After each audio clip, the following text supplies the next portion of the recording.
the Spanish national team are now going to the final of the Euros. They were able to beat France 2-1 with a goal coming from Dani Olmo and a goal coming from Lamine Yamal. Now, let me tell you guys, I am so in shock. And yes, part of the reason why it's because Spain are in the final, but mostly because I think that Barcelona are entering a brand new era, and so is the Spanish national team, all because of one player, and that is Lamine Yamal. It's crazy how football works, right? Because we have to remember, back in the summer of 2022, Xavi Hernandez wanted to reinforce the Barcelona team by upgrading the right wing area. And he said, Laporta, can you bring me Bernardo Silva? And it did not happen. Financially, it was unfeasible. So Xavi then said, okay then, bring me Lionel Messi. Is there any way we can bring the player in? And Laporta yet again said, no, it's impossible. He's going to be joining Inter Miami. Then Xavi Hernandez said, okay, then bring me Dani Olmo. And yet again, Barcelona could not complete the move. So then, a few weeks later, Xavi Hernandez said, you know what, I'm just going to stick to Dembele to continue with me for the next 2 or 3 years. And we all know how all of that went. Dembele left, and if anything, in the end, Xavi Hernandez did not add a player to reinforce the right wing position, but lost a player that downgraded the right wing position even more. He lost Dembele. So Xavi was left with no players, except there was only one 16-year-old player, and that 16-year-old player was Lamine Yamal. Xavi Hernandez was forced to use Yamal. Isn't it crazy how football works? Like, how lucky are we as Barcelona fans and as football fans in general? Because you don't even have to be a Barcelona fan or a Spain fan to enjoy what Lamine Yamal has been bringing to football. For him to be scoring in the Euros against France in the semifinal at the age of 16 years old, and to score in that way by putting the ball into the top left corner, doing it in front of Rabiot,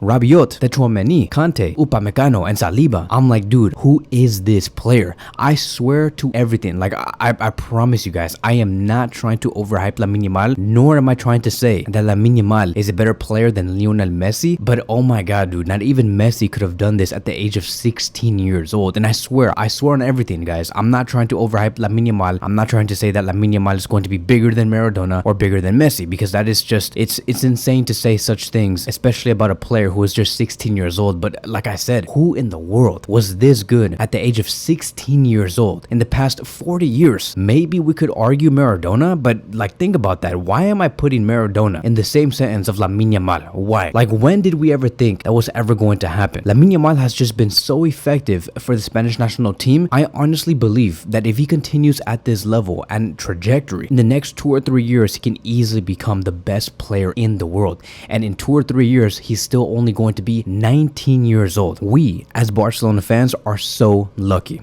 And so this is what Lamine Yamal did against France in the Euro semifinal at the age of, again, 16 years old. He scored one amazing goal. He could have had an assist, by the way. He could have assisted Fabian Ruiz. They could have scored in the first 10 to 15 minutes, but Fabian Ruiz failed in the header. He had 45 touches, 23 out of 29 passes completed, 1 cross, 2 chances created, 1 big chance, which was the most, 3 shots, 1 dribble, 1 tackle, 1 clearance, 4 ball recoveries, 6 out of 10 ground duels won, 2 fouls won, and he was named as man of the match. I find this whole thing so funny. It is so funny, guys, because we have to remember that Rabiot was trying to punk Lamine Yamal before this game even started. And this is what he said: we'll try to get Lamine Yamal out of his comfort zone. If he wants to play the final, he'll have to do more than what he has done so far. Basically trying to punk Lamine Yamal and saying, it's not going to be easy to play against us. Just watch. If Yamal thinks he's so good, just wait until he plays against France. And man, let me tell you, did Lamine Yamal respond? And he had 2 responses, by the way. The first one was on Instagram, where he posted a picture and he said, move in silence, only speak when it's time to say checkmate. And then in the second response was the goal. That was the checkmate. That was Lamine Yamal saying, shh, please shut up, don't say anything, just watch. I'm going to shut up myself until the game, and I'm going to be doing all the talking on the pitch. And so he did. And then it gets even better from there. After the game was over, when Spain knocked out France, Lamine Yamal said to Cope, and I quote, what do I think about Rabiot's words? There is no need to give that importance. And then he went to the cameras on the pitch and he said, speak now,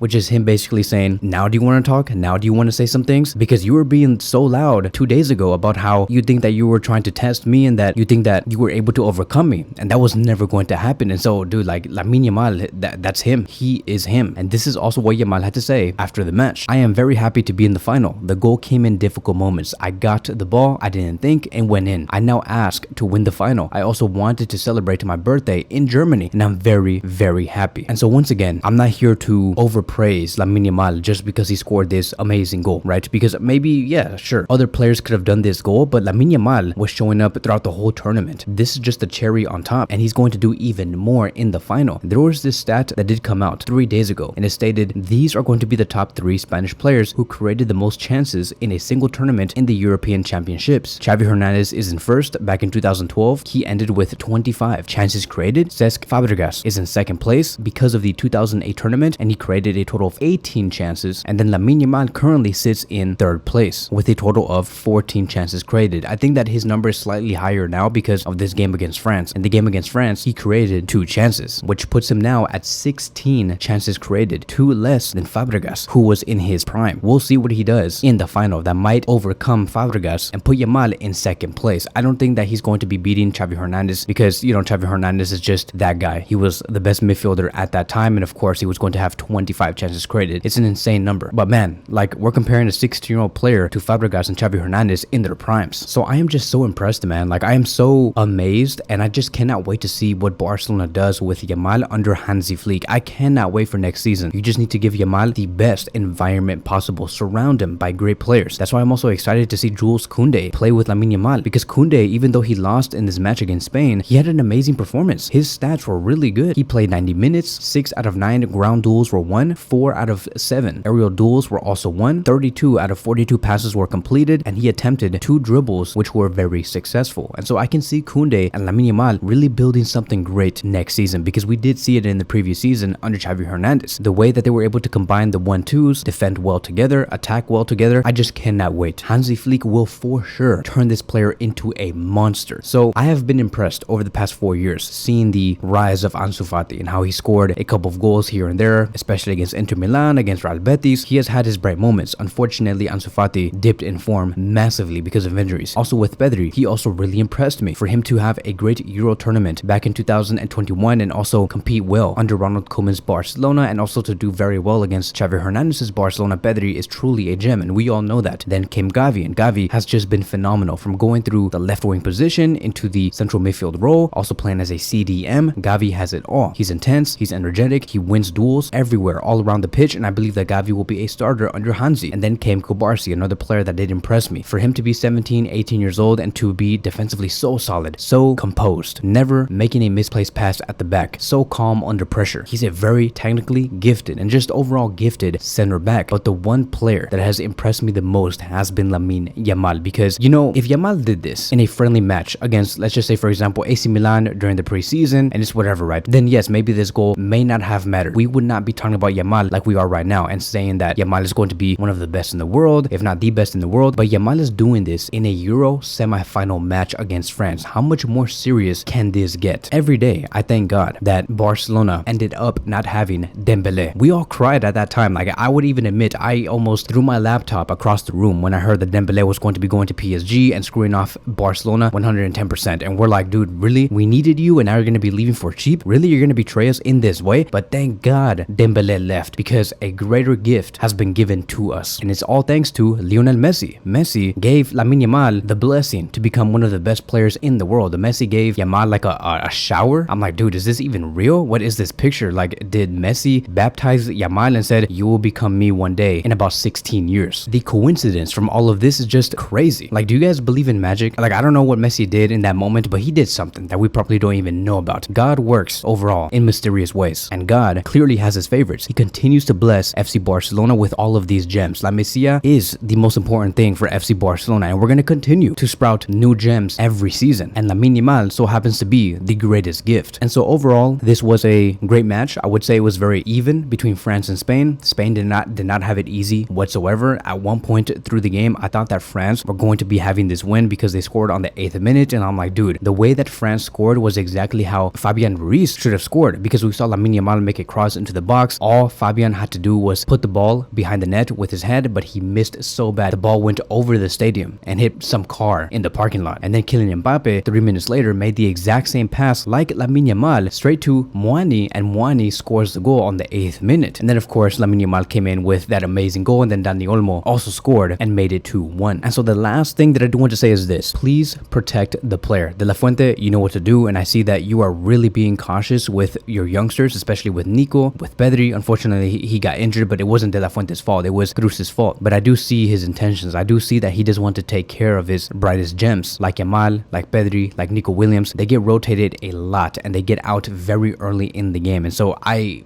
do implore for Luis De La Fuente to continue to do this and to protect Lamine Yamal through this tournament. Do not even bring him to the Olympics. Do not even bring him a lot of minutes in the preseason for FC Barcelona. We as a whole, from Barcelona to the Spanish national team, have to protect Yamal to make sure that he does not get overused. We have messed up before with Ansu, with Pedri, with Gavi. Hopefully it does not happen with Kubarsi or Yamal especially. Protect him. And so that is it. That is going to be wrapping up today's video. Thank you guys so much for watching, and I will see you guys in the next one.